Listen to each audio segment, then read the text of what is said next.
KE5MCA here, otherwise known as Doi in the real world. I ran into an issue. I found these mounts on Amazon that I really liked for mounting lights, antennas, etc. to my UTV.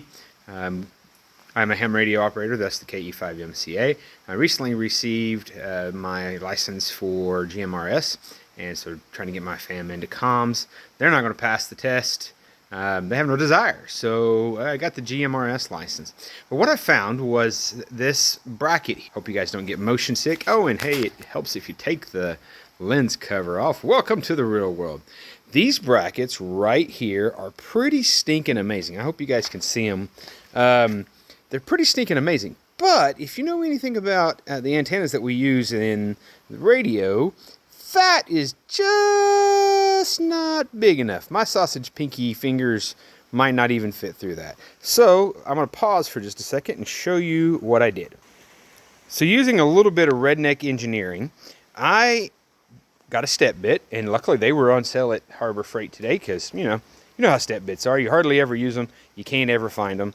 So I got a step bit and went from the top side down to just a little bit bigger than what I needed. But on the flip side, because these things are a lot thicker than the brackets that come with those, but on the flip side, I wallowed it out pretty good. And if you're not from Oklahoma, wallowed out may mean something else from where you're from. But here it just means that we took it out just quite a bit on the bottom side, different than on the top side. And that's what's handy about a step bit. If you don't know what a step bit is, I'll cut over in just a second and show you once I show you how all of this mounts up. So coming back, this is a step bit, and as you can see, it gradually steps up in size, And what I did, and what I do just about every time I use a step bit, is I'll always take a piece of tape. Painter's tape works fine, and I will mark to how deep I want to go. And that just gives me a visual as I'm going through here, slow as I can, to know, hey dummy, this is where you need to stop. All right, one more.